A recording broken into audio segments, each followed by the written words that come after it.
한숨과 기도로 적은 편지라는 제목으로 말씀 전하도록 하겠습니다. 고린도후서는 바울이 깊은 한숨과 또 깊은 묵상과 기도 가운데에 고린도 교회를 향한 적은 편지인데요. 이 편지를 바르게 이해하기 위해서는요, 바르게 이해하고 우리의 삶에 적용하기 위해서는 바울의 외로움과 상처를 깊이 공감하는 마음 가운데 있다고 생각이 들었습니다. 오늘 바울의 그 외로움과 상처를 깊이 공감하는 시간들이 되셨으면 좋겠습니다. 바울은 고린도 성도들을 그리워하고 있었습니다. 그저 보고 싶다는 정도가 아니라요, 가슴 시리도록 함께하고 싶었습니다. 하지만 그는 함께할 수 없었습니다. 여러분, 얼굴을 마주하고 있어도 함께하지 않는 것 같은 생각이 드는 관계 있으세요? 같이 있는 것 같은데 함께 있진 않아요. 같은 공간에 있는데 함께하는 것 같은 마음은 없어요. 그런 거 좀 경험해 보셨어요? 그죠? 같은 공간에 있지만 함께하는 것 같진 않다. 바울이 그러지 못했습니다. 고린도 교회와 함께하고 싶었는데 바울은 되게 외롭고 함께 하지 못했어요. 오히려 사랑하는 사람들로부터 오해를 받고 자신이 전한 예수 그리스도의 복음을 부정당하는 아픔을 겪었던 것이 바울이었습니다. 그래서 그가 편지를 쓰기 시작했어요. 얼마나 마음이 답답했을까요? 얼마나 그 한 글자 한 글자 쓰면서 한숨이 절로 나왔을까요? 고린도전서를 통해서 고린도 교회에는 어느 정도 변화가 있었습니다. 고린도 후서를 적기 전에 그 전에 고린도 교회에 먼저 보낸 서신이 있었는데 그 편지로부터 고린도 교회가 변화는 되었지만 완벽하게 바뀌진 않았음을 우리가 볼 수 있어요. 하지만 고린도전서에서 보냈었던 그 모든 문제점들이 어느 정도는 해결됐지만 오늘 고린도후서를 보면은 율법 중심의 유대주의자들의 교회에 들어와서 복음을 흔들었었던 부분들이 여러 곳에서 나옵니다. 그래서 고린도후서 2장에 보면 그런 내용들이 좀 나오거든요. 그래서 교회는요, 바울의 복음을 의심했습니다. 이 복음이 외면당하니까요, 예수님을 전하는 이 마음이 외면당하니까요, 너무나 마음이 슬픈 거예요. 바울이 그 소식을 듣고 걱정 속에서 두 번째 방문을 감행을 하는 건데요, 그 방문이 오히려 큰 상처로 또 다가왔습니다. 그래서 디도를 통해 편지를 전했고 잠시 기쁜 소식도 들려왔지만 또다시 한숨이 나올 법한 소식들이 바울에게 들려온 것이죠. 여러분, 삶이란 때때로 우리가 듣고 싶지 않은 것들, 또 우리가 보고 싶지 않은 것들을 경험하게 되는 것이 우리들의 삶인 것 같습니다. 그렇죠? 삶이란 때때로 작고 사소한 상처 하나 때문에요, 너무나 고통스럽고 너무나 힘이 겨울 때가 너무나 많아요. 우리가 밥 먹을 때 이렇게 밥을 잘 먹다가도요, 생선가시가 하나만 딱 걸려도 막 지옥을 경험한 것 같은 막 느낌이 들 때가 있잖아요. 이거 해결하지 않으면, 이 가시를 빼지 않으면 밥을 도저히 먹을 수가 없다 하는, 그 사소한 가시 하나가 지옥에 온 것 마냥 팔딱팔딱 뛰게 만드는데요, 우리의 마음도요, 자꾸 그 사소한 일들 때문에, 그 상처 하나 때문에 우리들을 요동치게 만들고 우리를 흔들게 만들다라는 것이죠. 이와 마찬가지인 거예요. 바울이 사역을 하고 있는 가운데 있어서 1000명이 바울을 칭찬해도 단 한 명이 너 때문에 내가 교회 못 나가, 너 때문에 나는 예수 그리스도의 복음을 의심할 수밖에 없어, 이렇게 한다고 하면 그 말 자체가요, 머리에서요 떠나가질 않는 거예요. 그 사소한 말 한마디 때문에요. 전도자의 길을 묵묵히 걷던 바울에게 고린도 교회의 오해와 복음의 외면은요, 그런 것 같은 거예요. 많은 사람들이 예수 그리스도를 믿고 돌아오는 것도 바울이 경험했지만 그 사소한 말 한마디가 바울을 무너지게 한 것이죠. 계속해서 한숨이 올라오게끔 만드는 것이죠. 그래서 바울이요, 오늘 고린도후서 6장에 고생담에 대한 세 가지 측면을 얘기하고 있습니다. 4절 5절 말씀인데요, 4절 5절 말씀 다 같이 한번 읽어볼까요? 4절 5절입니다. 오직 모든 일에 하나님의 일꾼으로 자천하여 많이 견디는 것과 환난과 궁핍과 고난과 매맞음과 갇힘과 난동과 수고로움과 자지 못함과 먹지 못함 가운데에서도, 이게 바울의 고생담인데요. 환난과 궁핍, 곤란과 같은 일반적인 고난, 또 매맞음, 갇힌 난동과 같은 타인으로부터 당한 고통, 또 복음을 위해 자발적으로 감당한 수고로움, 잠 못 이루는 것들, 금시가 같은 그 희생이 동반했었던 그 바울의 모든 고생담이 있지만서도, 그렇게 했는데도 이 고린도 교회가 바울을 인정하지 않고 오해하고 그 거짓말하고 바울이 전한 그 복음을 의심했었을 때, 이 고생한 것들이 얼마나 마음 아프게 이렇게 왔겠어요. 내가 이렇게 복음을 위해서 고생했는데 너희들 정말 이렇게 날 오해할 수 있어? 라고 하는 것이죠. 그런데요, 저는 이 바울이 정말로 대단하게 여겨지는 고, 너무나 바울의 마음에 공감이 너무나 많이 되는 부분들이 있었어요. 이런 깊은 외로움과 오해 속에서도요, 바울이 붙잡는 것이 있더라고요. 그래서 이 고린도후서 6장 말씀을 보면서 저에겐 정말로 위로가 많이 됐어요. 그래서 1절 말씀인데요, 1절 말씀 다 같이 한번 읽어볼까요? 우리가 하나님과 함께 일하는 자로. 여기까지입니다. 바울이 뭐라고 고백합니까? 우리가 하나님과 함께 일하는 자라는 거예요. 그러니까 나를 아무리 오해해도요, 바울은요 어떻게 고백하냐면요, 우리가라고 얘기해요. 그리고 뭐라고 얘기합니까? 하나님과 함께 일하는 자라는 그 정체성을 얘기합니다. 예수님은 수많은 백성에게 외면당하시면서도요, 예수님께서 묵묵히 어떻게 하셨습니까? 그 길을 가셨던 분이 우리 예수님이시잖아요. 바울은 그 사랑을 다시 깨닫게 되면서 고린도 성도들에게 향한 그 애정이 더욱 뜨겁게 다가옵니다. 아, 하나님과 더불어 우리와 함께 일하는 자들이지, 이 사람들이. 11절에는요 어떻게 고백합니까? 바울이요, 고린도인들이요 라고 부르면서요 마음을 열고요, 13절에는요 더군다나 뭐라고 얘기합니까? 자녀라고 부릅니다. 전 이것이요 단순한 표현이 아니라고 생각해요. 바울이요 아버지 하나님의 그 아버지 되심의 그 마음을 딱 품고요, 오해하고 비방한 성도들마저 품으려는 마음이 느껴집니다. 정말 영적 아버지로서의 마음을 가지고 바울이 이 편지를 한자 한자 적는 것이죠. 바울이 편지를 써내려가면서 외로움으로 변질될 수 있는 이 시간을요, 고독의 시간으로 주님 앞에 나아갑니다.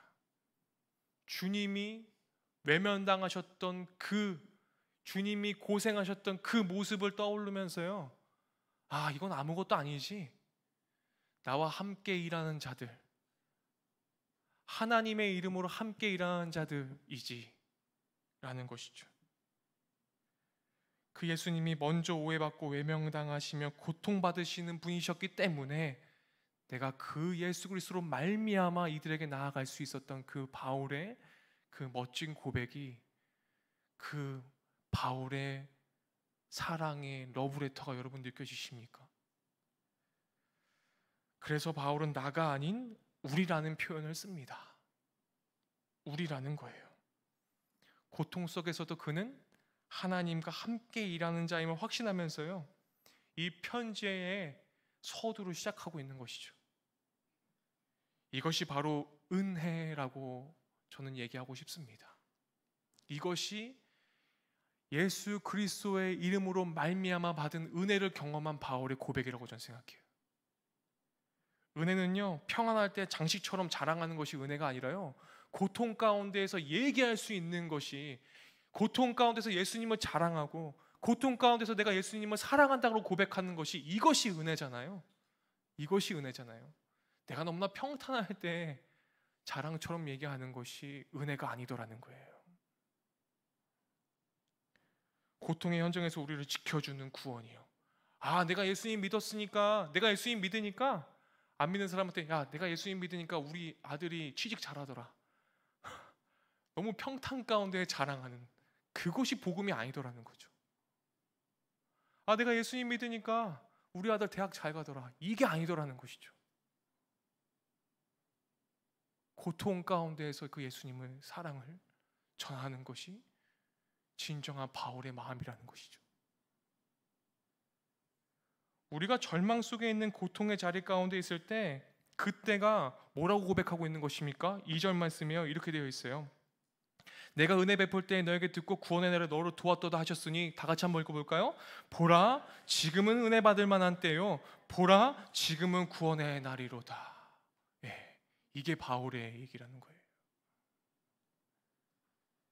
그래서 바울은 이 하나님의 은혜를 헛되이 받지 말라고 당부합니다. 우리는 하나님과 함께 일하는 자로서의 정체성을 잊지 말아라. 우리는 함께라는 거예요. 고통 가운데 있지만 그렇다면 하나님과 함께 일하는 자라는 정체성을 지니고 있는 그리스도인들이 유념해야 할 사항은 과연 무엇입니까? 본문 3절입니다. 다 같이 읽어보겠습니다. 우리가 이 직분이 비방을 받지 않게 하려고 무엇에든지 아무에게도 거리끼지 않게 하고, 우리 그리스도인들은요, 하나님과 함께 일하는 자라는 그 정체성이 있기 때문에요, 우리의 삶의 모습은 순간순간마다 하나님의 존재를 세상에 보여주는 전광판과 같다라는 거예요. 우리가 받은 직분이 비방을 받지 않게끔 해라라는 것입니다. 우리들이 세상 가운데에서 살아갈 때에 예수 그리스도와 함께 일하는 자라는 그 정체성을 잊지 않는다면 우리가 말하고 우리가 행하는 모든 것들을 통해 하나님을 알리게 하는 전광판의 삶이 우리들의 삶이라고 지금 얘기하고 있는 것입니다. 그래서 너희가 하나님과 함께 일하는 자로서의 그리스도의 정체성을 가졌다면 여러분들의 모습을 통해서 하나님을 비방하는 자가 단 한 명도 없을 것이고, 여러분들의 모습을 통하여서 거리낌을 갖는 자들 한 명도 없을 것이라고 지금 얘기하고 있는 것입니다. 만약 우리들의 삶의 모습이 바르지 못하고 비방받을 만한 언행으로 얼룩져 있다면 그것은 곧 하나님께 대한 비방으로 직결되어지게 됩니다. 그래서 뭐라고 얘기합니까? 오늘날의 기독교를 뭐라고 비하합니까? 개독교라고요. 네, 그렇게 얘기한다고요, 세상이. 하나님을 밝히 드러내야 할 우리의 존재의 필요성은요, 오히려 하나님께 다가가려는 사람들을요 실족하게 하지 말게 해달라고 지금 바울이 당부하고 있어요.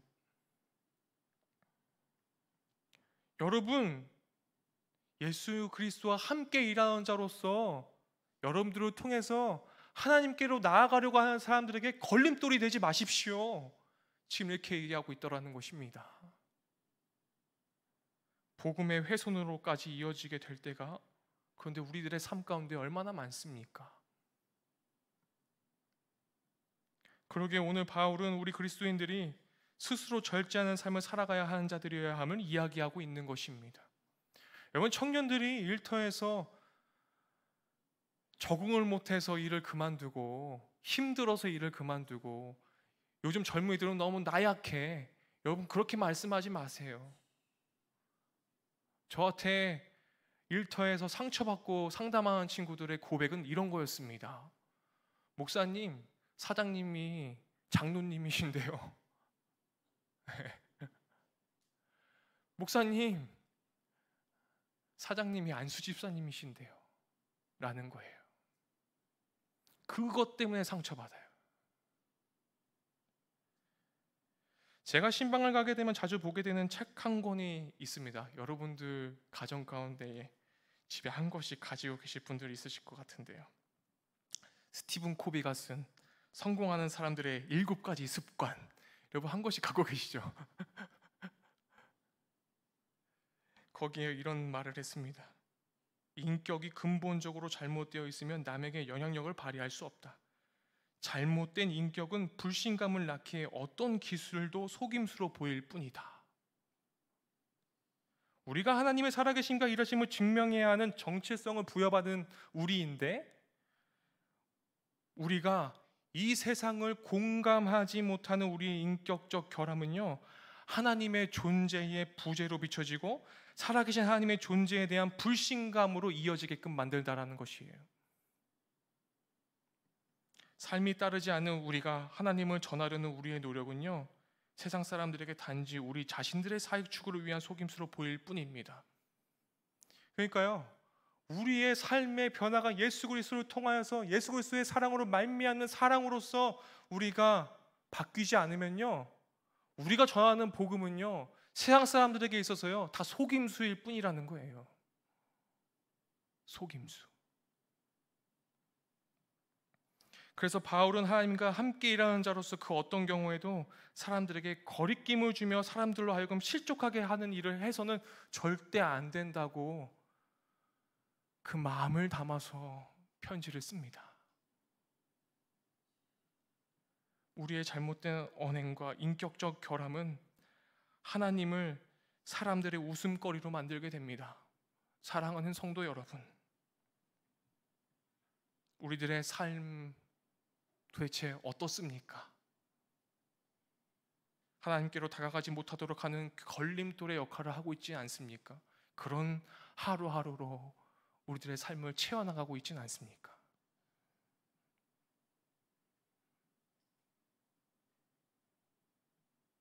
그렇다면 하나님과 함께 일하는 자라는 정체성을 지닌 우리 그리스도인들이 지켜야 할 신앙의 미덕은 무엇입니까? 그것이 오늘 나온 6절, 7절 말씀인데요, 우리 믿음으로 다 같이 한번 선포해 볼까요? 다 같이 읽겠습니다. 깨끗함과 지식과 오래 참음과 자비함과 성령의 감화와 거짓이 없는 사랑과 진리의 말씀과 하나님의 능력으로 의의 무기를 좌우에 가지고입니다. 먼저 우리 그리스도인들이 지녀야 할 첫 번째 미덕 뭐라고 나와 있습니까? 깨끗함입니다. 도덕적인 순결을 의미합니다. 두 마음이 없는 상태의 깨끗함입니다. 우리 그리스도인들의 삶은 세상 사람들로 하여금 살아계신 하나님의 가리키는 표지판과도 같은 역할이에요. 우리의 삶이 도덕적으로 투명하고 순결하다면 사람들은 우리들의 삶을 표지판 삼아서 하나님께 더욱 시선을 고정하게 됩니다. 우리가 하나님을 바라보게끔 안내하는 표지판임을 여러분 잊지 않으셨으면 좋겠습니다. 그래서 우리들이 그 표지판이 얼룩이 져 있는 표지판 아니고요, 정말 깨끗하고 선명해서 우리를 보면 하나님을 볼 수밖에 없는 표지판으로. 두 번째는 무엇입니까? 지식입니다. 하나님께로부터 주어진 지식이요. 이런 지식이 우리들의 삶에 축적되어 반영될 때요, 영원하신 하나님을 증언할 수 있게 됩니다. 하나님으로부터 오는 그 지식이요, 여러분, 네이버 지식, 구글 지식, 챗GPT 지식 아니고요, 하나님께로부터 부어주시는 지식이에요. 그걸로 여러분 채우십시오. 세 번째는 무엇입니까? 오래 참음입니다. 오래 참음. 제가 항상 청년들에게 말하는 것도 있는데요, 고린도전서 13장에 사랑을 제일 먼저 표현하는 게 무엇입니까? 사랑은 오래 참고, 오래 참음이요. 오래 참음은요, 여러분, 분노하거나 보복하지 않고 사람들을 빈 마음으로 대합니다. 빈 마음이요. 내가 저 사람을 사랑한다고 하면서요, 어떠한 대가성을 가지고서 사랑할 때가 많아요.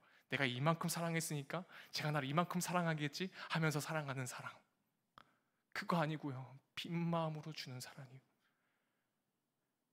헬리나 오웬이 그렇게 표현하더라고요. 빈 마음으로 사랑해야 한다. 우리 예수님께서 그 빈 마음으로 우리를 끝까지 사랑하셔서 십자가를 지시고 승리하신 거 아니겠습니까? 우리들에게 무엇을 원하셔서 그렇게 하셨을까요?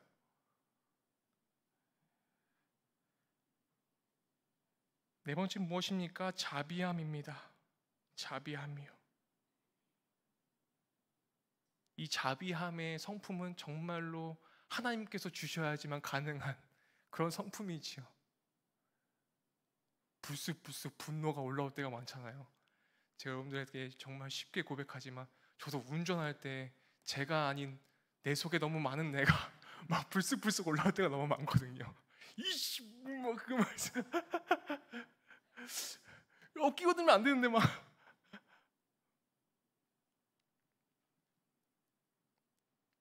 다섯 번째 무엇입니까? 성령의 감화입니다. 이것은 우리가 능동적으로 취할 수 있는 것이 아니라 우리 성령 하나님으로부터 주어지는 것이죠. 부어지는 것이죠. 우리 성령 하나님이 우리 안에 내주하고 계시기 때문에, 여러분 너무나 가깝게 계시기 때문에 그분을 찾고 찾고 또 부르짖고 주님을 외치십시오. 그 성령, 내 안에 계신 그 성령님이 작동하실 수 있도록. 여섯 번째 무엇입니까? 거짓 없는 사랑입니다. 제가 아까 오래 참음을 얘기하면서 말씀드렸지만, 내가 상대방을 사랑한다고 말하면서 상대방에게 무언가를 얻고자 하는 마음으로 포장된 사랑이라면 그것은 거짓 없는 사랑이 아니라 거짓 있는 사랑일 것입니다.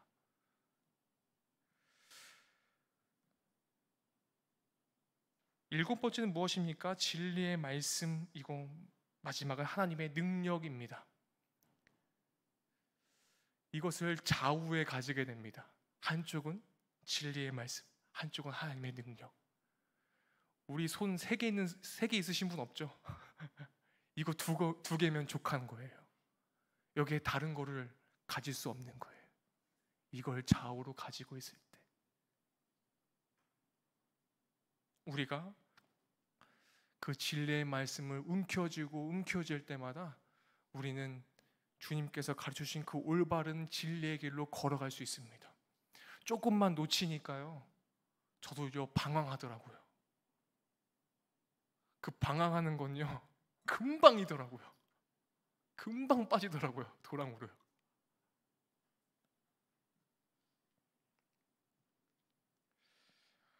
마지막으로 하나님의 능력이라고 말하는데요, 여러분 왜 하나님의 능력이라는 표현을 썼겠습니까?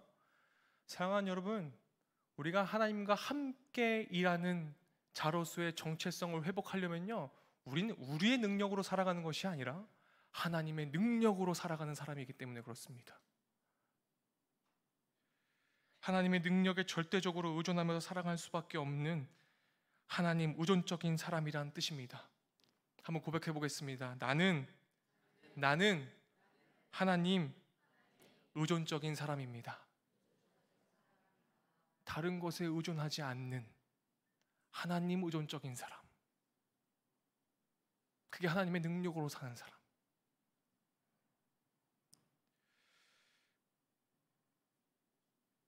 이 깨끗함과 지식과 오래 참음과 자비함과 성령의 감화와 거짓 없는 사랑과 진리의 말씀과 이 하나님의 능력이, 이 덕목들이 우리의 신앙 안에 고스란히 녹아져 있을 때 우리는 비로소 하나님의 일꾼이라는 정체성을 온전히 유지하면서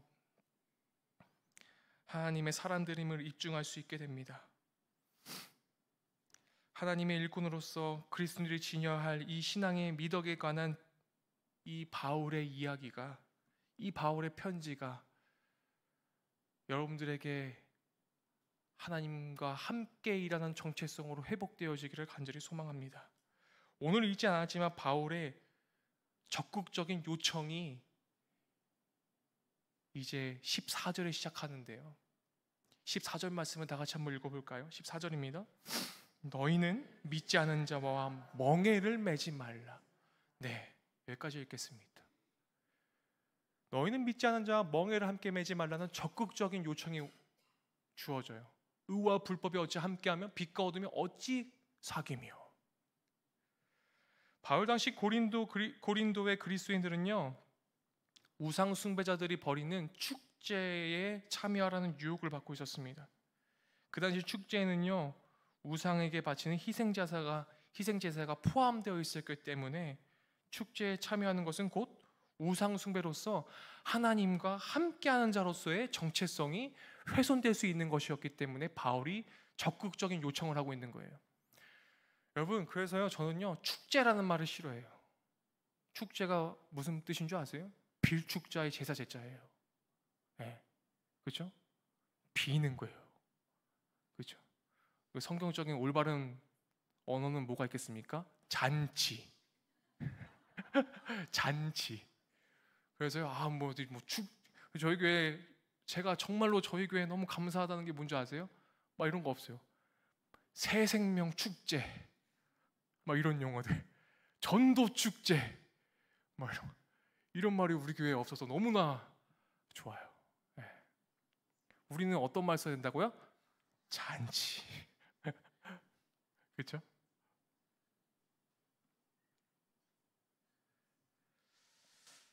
하나님과 함께하는 자로서의 정체성을 지닌 그리스도인들의 삶의 행보와는 결코 어울리지 않는 그 모습의 축제에 바울은 함께하지 말라고 요청합니다. 여러분, 우리가 삶 가운데에 축제스러운 것들 없습니까? 너무나 기쁨에 도취된 나머지 페스티벌을 너무나 나에게 요청하는 그 나의 자아 욕구를 여러분 거스르시길 원합니다. 우리는 우리 스스로 그 어떤 노력 이전에 선행된 주님의 은총으로 인해 하나님을 아버지로 부를 수 있는 자녀됨의 은혜를 누린 자들입니다. 보라 지금은 은혜 받을 만한 때요 보라 지금은 구원의 날이로다 했던 그 바울의 고백이 우리를 하나님과 더불어 먹고 마시게 하고 그 잔치에 참여하도록 항상 요청하고 계시고 우리를 초청하고 계심을 여러분 잊지 않으시기를 소망합니다. 우리의 하루하루가 하나님과 더불어 매일 같은 잔치가 여러분들의 삶에 넘쳐나길 바라요. 오늘 하루 하나님의 자녀된 자고 하나님과 함께 일하는 자로서의 정체성을 꼭 기억하시면서 거룩하고 구별된 삶을 살아가기를 다시 한번 여러분 결단하시길 소망합니다. 외면당했던 하나님의 그 복음 때문에 마음 아파하며 신음하며 한숨과 기도로 적은 바울의 편지를요 우리 오늘 받았습니다. 그렇죠? 오늘 받았어요. 오늘도 우리들의 마음을 넓혀서 주님의 마음을 가득 담아내시는 그런 하나님의 러브레터가 되시기를 간절히 축원드립니다. 기도하겠습니다. 하나님 아버지, 바른 길을 걸어가기에 어려운 세상입니다. 주님의 길을 따른다고 하면서도 세상과 멍에를 함께 지고 휘청거리며 살아가지 않았나 돌아봅니다. 오해와 고난, 외로움 속에서 순전히 말씀을 찾기를 원합니다. 하나님의 말씀으로 오늘날을 살아가는 우리들의 하루하루를 돌아보게 하시고 전능하신 하나님 품에 기대어 살아갈 수 있도록 도와주시기 원합니다. 우리는 매일같이 막막한 하루를 맞이합니다. 그렇지만 그 막막한 오늘이 바로 은혜의 때요 가슴 시린 지금이 바로 구원의 때임을 기억하게 하여 주시옵소서. 신앙으로 말미암은 참된 잔치의 하루가 우리들의 삶 가운데 펼쳐지도록 도와주십시오. 예수님의 이름으로 기도드립니다. 아멘.